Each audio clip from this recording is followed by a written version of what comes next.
Hello everyone, welcome to another Redesigning School Counseling Tips video. The focus of this video is exploring school counseling activities and delivery models. My name is Sue Reynolds and I'm president of the American Student Achievement Institute. So as we begin this step in the Redesigning School Counseling process, let's just begin by a quick look back. So up to now, your steering team has done the following steps. You put together your steering team, you convened a council, you collected data, you set program goals, and then you looked at expanding your resources, especially the resource of time, and you narrowed down all of your program goals or all the choices that you wanted students to make into priority choices or priority goals. So right now, as we're coming into this step, you have priority goals selected, and then the other thing that you've done is you've identified root causes. So root causes are the things that are getting in the way of your priority goals.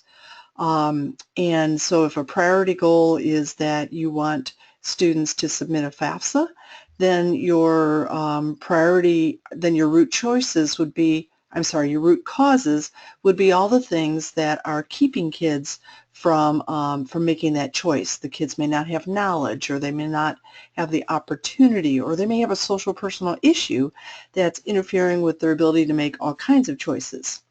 So now that you know what's getting in the way, the next step that you'll do just with your steering team, not with the council yet, but just with the steering team, you're going to start exploring both delivery models and activities that other schools are doing that research points to that could address the root causes that you've identified. So let's just look at an example of that. Let's say is that your goal, your priority goal, was to increase the percentage of 12th graders who submitted a FAFSA. And as you looked through all your root cause data, you came up with 4 root causes. One root cause was that students don't know what a FAFSA is. Second one is that students don't know where to find a FAFSA. Students don't know how to complete the FAFSA. And students think financial aid is only for the smartest kids. It's not for C students or B students, but it's only for valedictorian. So now we're thinking about, okay, what activities can you put in place in your school that will help with those areas, that will teach kids what a FAFSA is and where to find one and how to complete one, and will change that mindset that financial aid is only for the smartest kids. So now we're exploring activities, and so we really want to go out and look at a whole lot of different options for activities that you might do in your school. So that's what we're focused on in this step of the process. Okay, so in future steps, after you have done your exploration, the next step will be to have your final meeting with your council, where you'll say to the council, here's some programs that we have discovered that we think might address our root causes in our school. Here's some delivery models, and here's some specific activities that we might do with kids.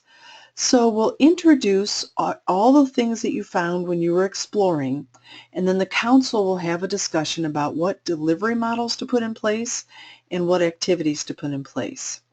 And then finally, after that's defined, then the very last step of the process is to look at developing a 4-year timeline for implementation and a 4-year budget.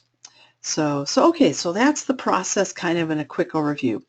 You'll finish this process on May 9th, and then that will give your districts about 10 days to write implementation grants to support your work. Okay, so now we're talking about this next step, which is exploring activities and delivery models. So the first thing we want to look at is what's the organizational structure you're going to put in place to make that happen. So as I mentioned earlier, it's not the council that's doing the exploration, it is the steering team, the worker bees. So you're going to go out and do a lot of exploring and then bring back delivery model possibilities for the council to consider and activities for the council to consider. And then remember too that on your steering team we delegated tasks. So far the point persons that were responsible for data collection, council recruitment, and the council meetings have been really busy.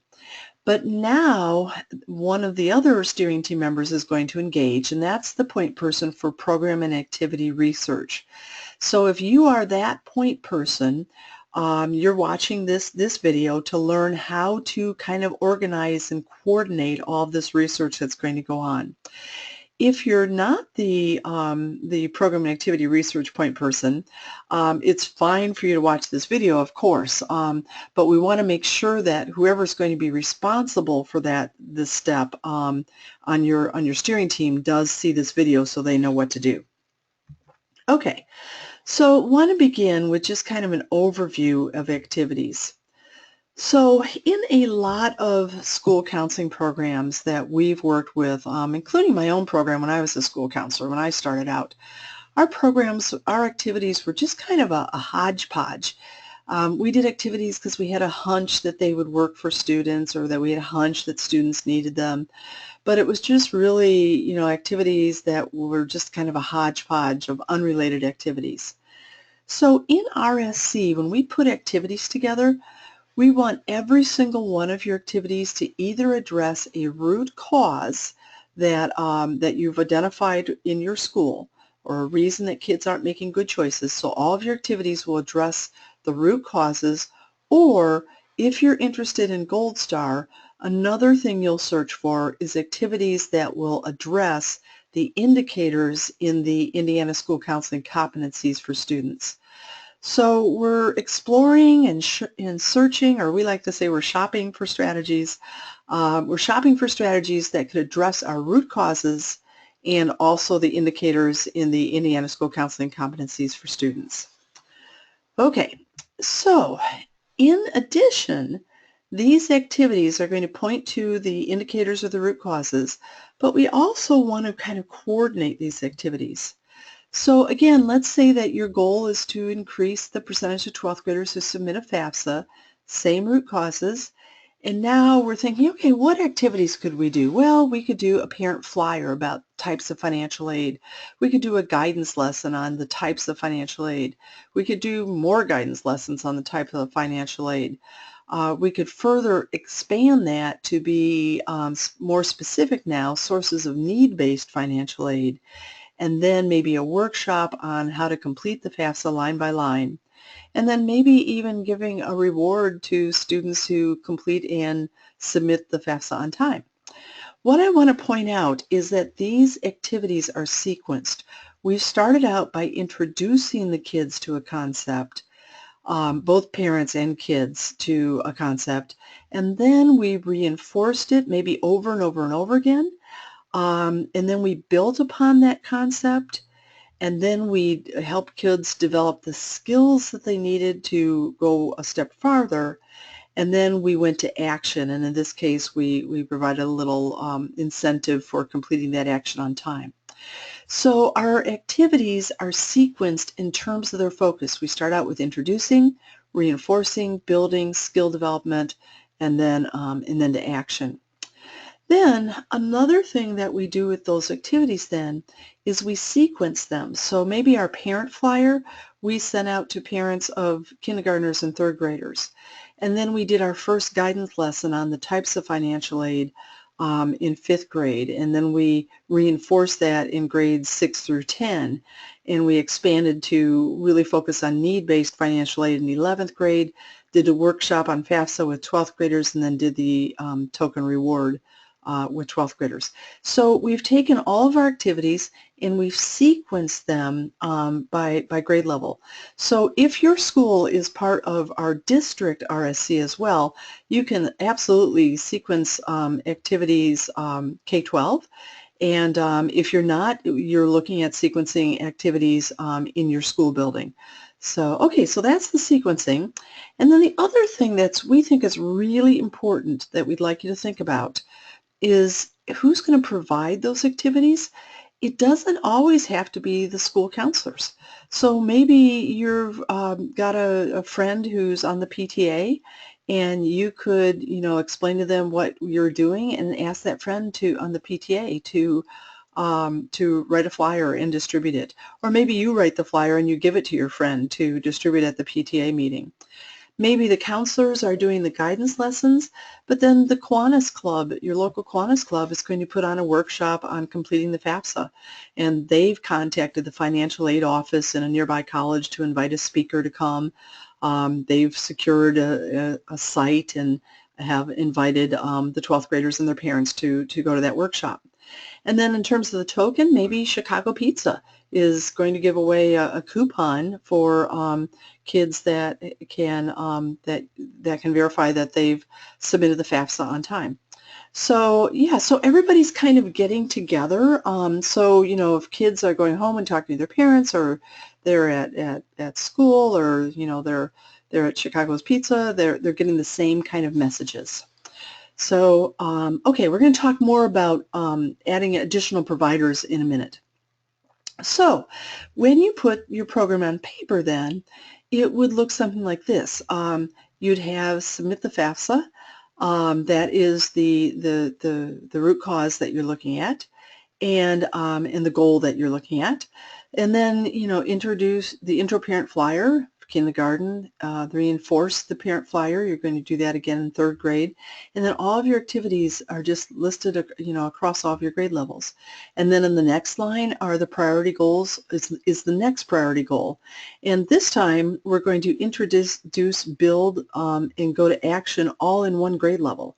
So it's a 4-year high school course plan. We're going to introduce that through a guidance lesson. We're going to do a workshop where the kids will fill out their plan, and then we're going to actually have them build it and have the counselors check it over. So yeah, so that's kind of how it can work into one nice little document that shows your whole program, either 8, 9, 12 if you're a high school, or K-12 if you're doing this as a district. Okay.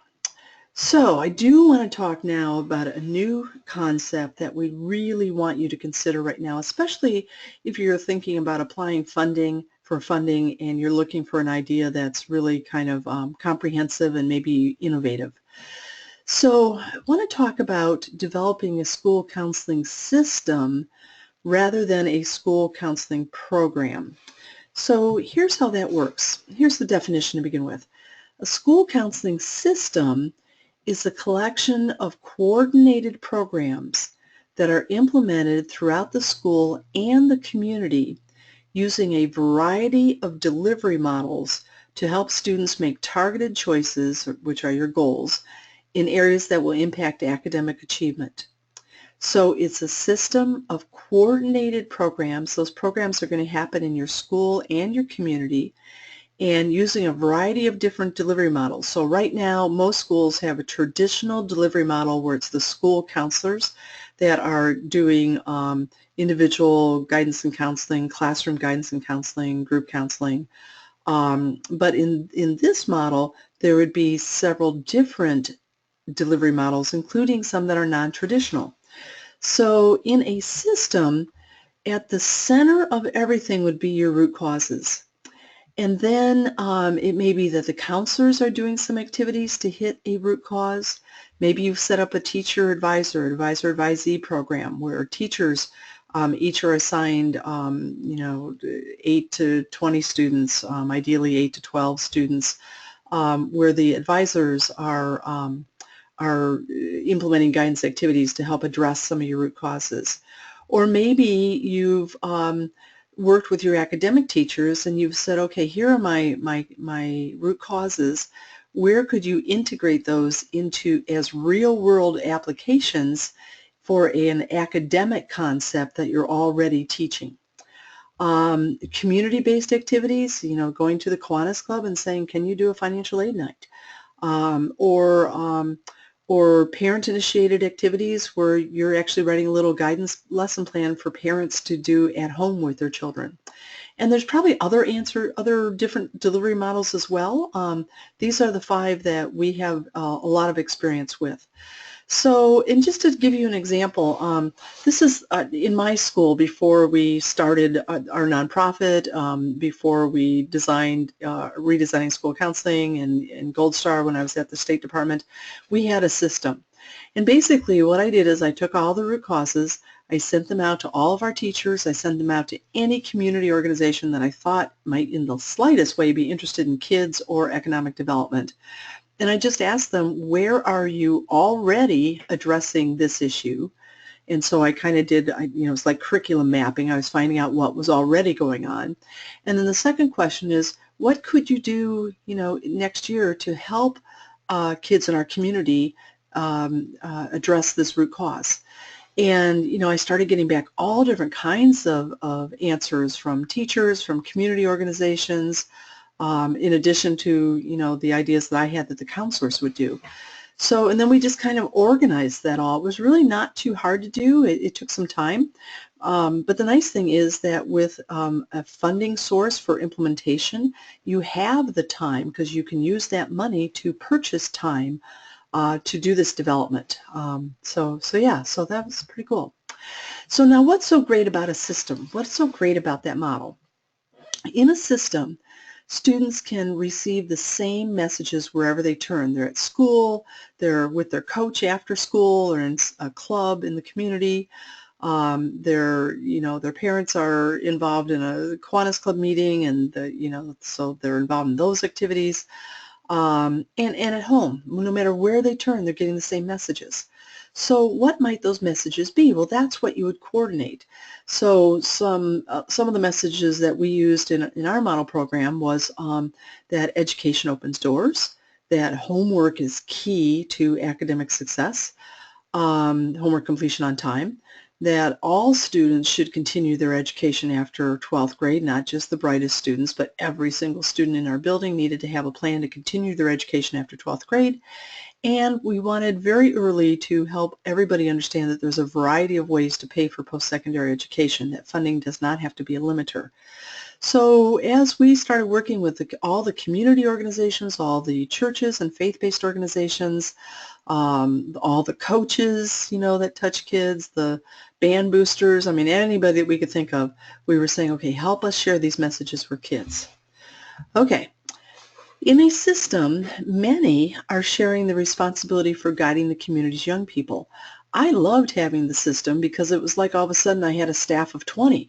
There were all kinds of people helping to implement the guidance curriculum and not just me. And what I found was that the more people there were involved, the more activities that we could do with kids. And so that was great. I implemented a few activities, but our teacher advisor program implemented a ton of guidance activities. Community organizations came into our school and implemented activities. There were just all kinds of things going on in a coordinated way. So in a system then, because you have a lot of activities, you can coordinate those activities to reinforce and build upon one another. Let's say that one of our root causes is that 8th graders don't have the opportunity to visit a variety of post-secondary campuses. Well, maybe there's a guidance lesson that the counselor's doing in the classroom about different types of post-secondary education, and then maybe the PTA is involved again, and they're helping parents to understand, it's not just four-year college, it's also apprenticeship programs or occupational development in the career development in the military or a career college. And then the Kiwanis Club again is jumping in to say, okay, we're going to take kids on a field trip, and they get kids on a bus on a Saturday and take them, or a school day, and take them to a variety of different campuses. We're teaching parents then, how to do a campus visit, so parents are taking their kids on campus visits.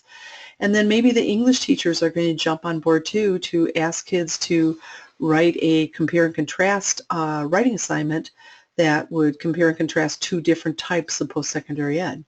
So the activities, when you have lots of different folks involved, you can sequence those activities and the implementers so that we're introducing, reinforcing, skill building, and then going to action with the kids so that they're making that choice that you want them to make. In a system, you're creating a new culture. You know, if kids are getting the same messages from all over about education and post-secondary ed and homework completion, and you know, if everybody's talking to them, you know, if they're they're at basketball practice and we're giving them the messages. They're at their church youth group and they're getting those same messages, and from the counselor and from their English teachers. You know, it's just like we're changing the culture. And also, one nice thing about setting up the system is that it's sustainable. And if you're applying for implementation funds from any source, funders like whatever they're funding to be sustainable after the grant period. So, you know, it's not just a one and done kind of funding opportunity.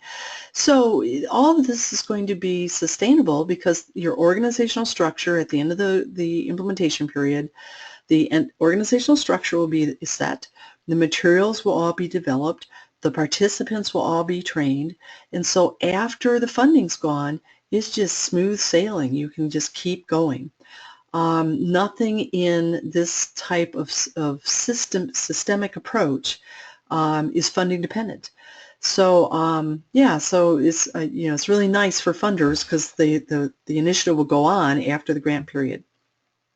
Okay, so I've mentioned one example is Indian Creek High School where I was the counselor, and this really was, you know, considered very innovative.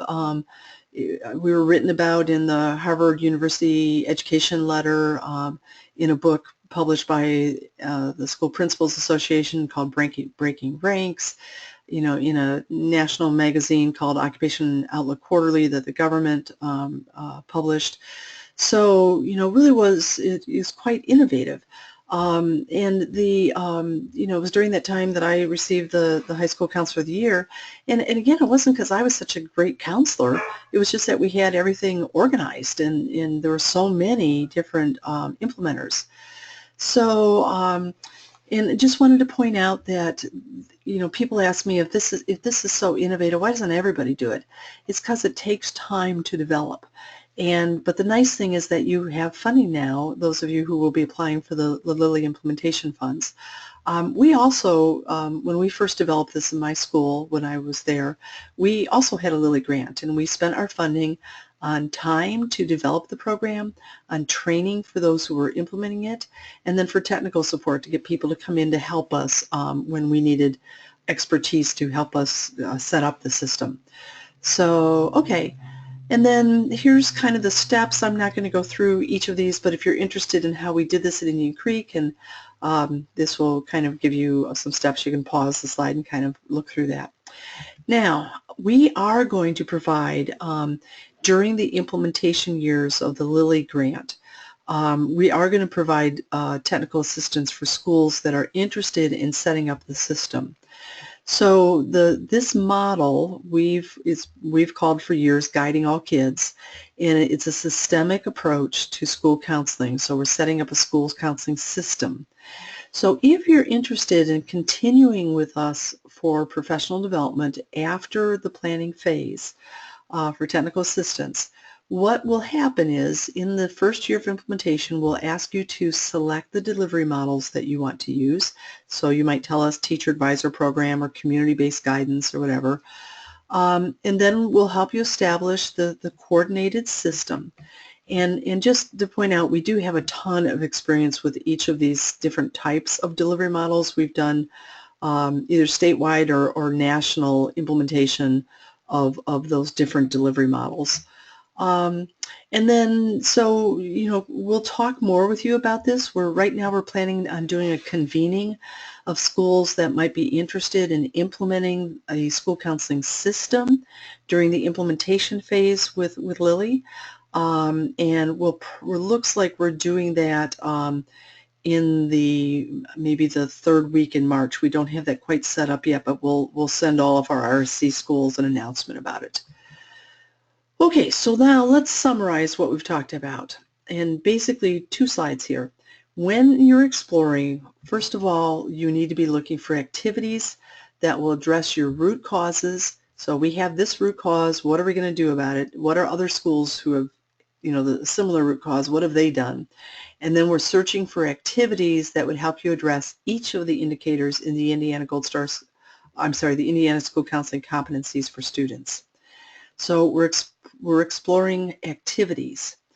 And then we're also exploring delivery models. So you might be looking for, where are there successful teacher advisor programs that we could look for? Where are there successful community-based guidance initiatives that we could look at, or parent-based or classroom-based activities? And then that's on the guidance side. On the counseling side, we know more and more that there are schools let me say that differently. There are more and more mental health organizations that are providing services within a school building. So it's actually the mental health organization's services. Insurance will pay for it, but they're just housing those services within the school. We kind of really like that model as well. So those are the things that you want to be looking for, activities and models. One other thing I forgot to say, you might have noticed that on the slide it said proven activities or promising activities. So we want all of your activities to be proven, but if you find an activity that looks really promising that doesn't have data to it yet, it's fine for you to implement that from our perspective, because then you will do the data part on it. So during the implementation stage, you will be collecting the data that shows that this is a proven activity. So promising activity is okay for now, and then later we'll pull together the data when you implement the activity to show that it's a proven activity. Okay. So we are meeting with if your district is involved in RSC, we are meeting with your districts a week before we're meeting with you in the webinar. And so your district may tell you that they want you to implement this activity district-wide. That's just going to be a requirement. So that's another thing you have to consider is, are there any district requirements? Like your district might say, we want all of our schools, all of our 8th graders to have a 4-year high school course plan. And so that's just going to become a district activity, and you'd want to drop it into your school's activity also then to make sure that it got implemented. Okay, then in terms of how do you go about and do this exploration, I'm going to show you what we've done with the online system. So we'll go to that real quickly and then we'll wrap. So in the online system, I just happen to have one up for first-year schools. A lot of you watching this are 2017 cohort schools. It's the same process for both our 2016 first year and our 2017 cohort. So I'm just going to scroll down to the place where I find Explore Delivery Models and Activities. And in this section, you would watch the tips video that we're doing right now. And then you're going to sit down with your steering team, and you're going to complete a self-study that we're in the process of developing called The Elements of High Achieving School Counseling Programs. And that's based on our observation for 20 years of school counseling programs that are raising student achievement, as well as the literature review. So that tool will be here. You'll download it and then you'll upload it to us. So you'll download it, complete it, save it on your computer as a Word document, and then you're going to upload it. And then after you upload it, you'll be able to see it here when you open up the report. And then, of course, after you have those steps in place, you're going to hit submit, and that will get it to our staff to do the review. So we expect this to be up, we're thinking February 10th, which is a Friday, maybe February 13th, Monday, but just within that time period, that document will be live.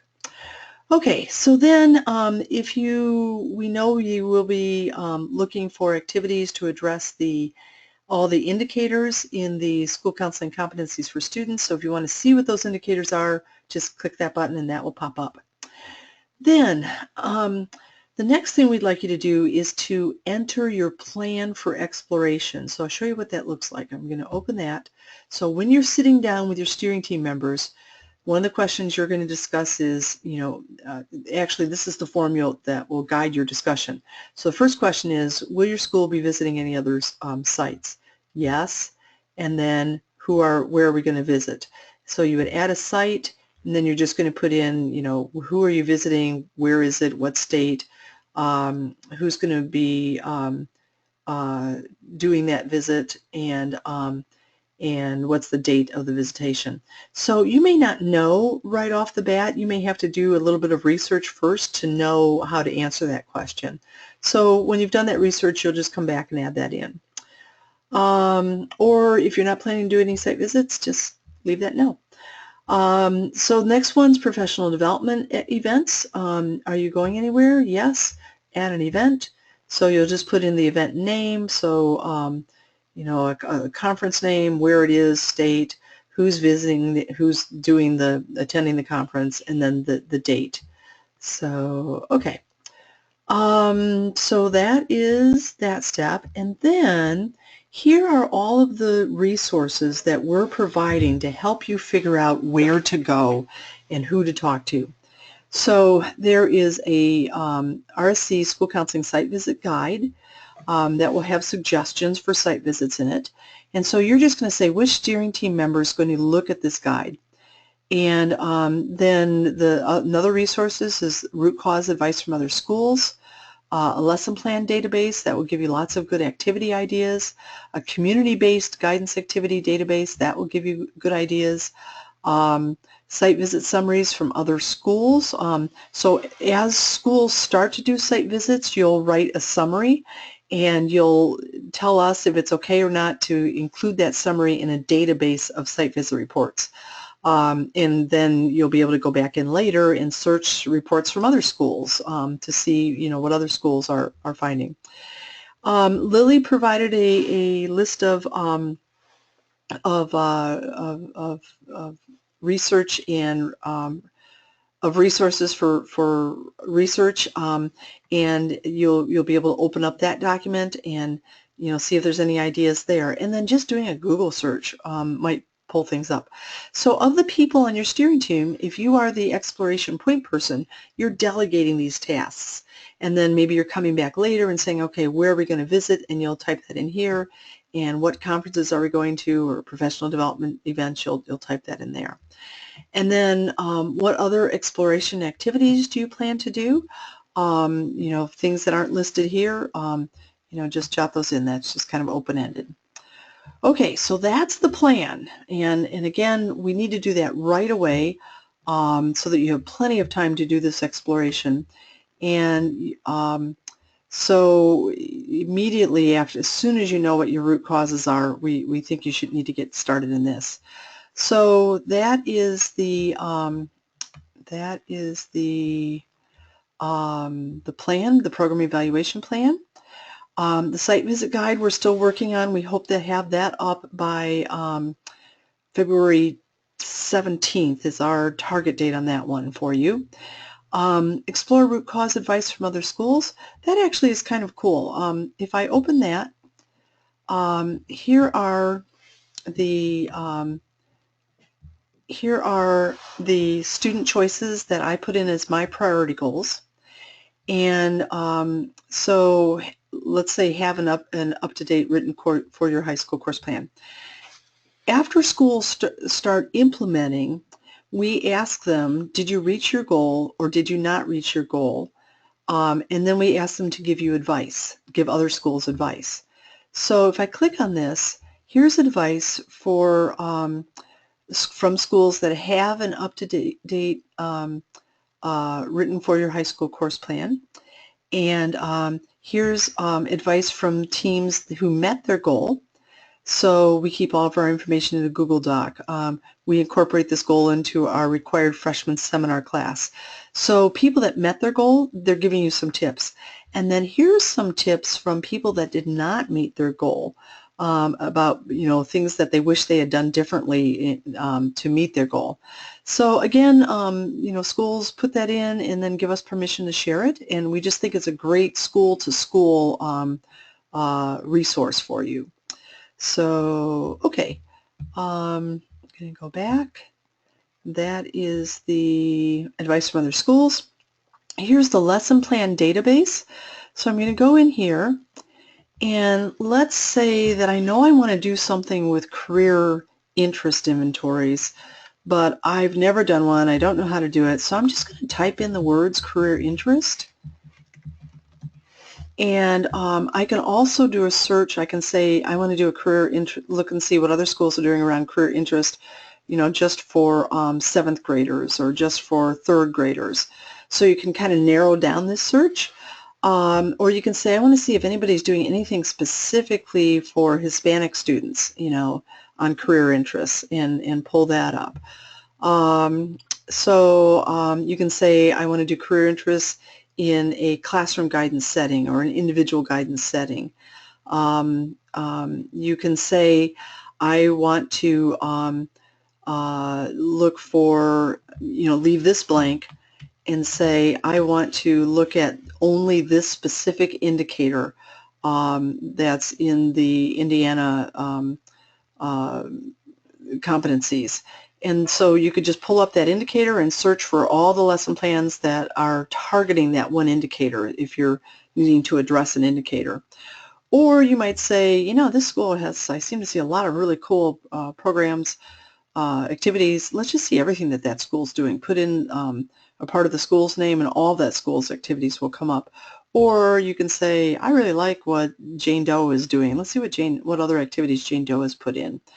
Okay, so I'm just going to, just to show you how this comes up, I'm going to put in career interest, and we'll just hit the search button, and we see that there are 7 results. So I'm showing lesson plans 1 through 5 with 7 results, and in each one of these, it's telling me, what the setting was, what the guidance goals or the indicators were that the activity is helping the school to meet. Little tiny summary, a couple sentences summary, how much time is required, who entered it. So this one was entered by Julie Brenninger from Scienceville West Middle School, wonderful counselor. And we can see that there were 3 other schools that liked this lesson plan enough that they imported it into their own school's lesson plans. So if you like a lesson, you can open up the whole lesson plan report here, or you view the whole lesson plan, and then if you like it, you can import it into your school's lesson plans. So yeah, so you can look through, and there's 3 that implemented, Julie's, here's 6 that implemented, that imported, one from Mississinawa. Here's from Brebeuf, 6 schools imported that one. So you kind of see, what you like, and you can just import it. When it imports into your system, it'll automatically drop it into your RSC online system. It'll give the initial writer credit for writing it, so we reference and the initial writer. But then you can edit it, and then you can also say this was originally developed by Debbie Daly, but it was modified by, and then by you. So okay, yeah, so that's the lesson plans. And then the community-based guidance activities works basically the same way.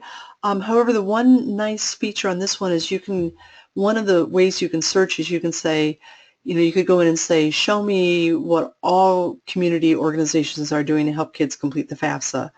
Or you could say, show me what public libraries are doing, or show me what mayor's offices are doing, or show me what faith-based organizations are doing.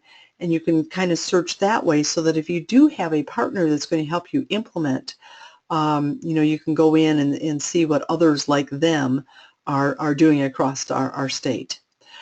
Okay, then you'll enter here, once you've done your site visit summary, your site visits, you'll enter the summaries. And basically, you just click Add a Summary. You're going to put in where did you go, city, state, contact person, all that, the name of the activity or the program that you observed that you want to write about, what grade levels the activity was for, which students were involved, and then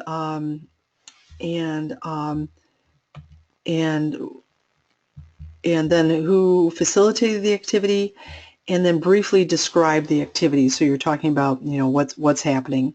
So what kids were involved, who facilitated it, and then we're describing it.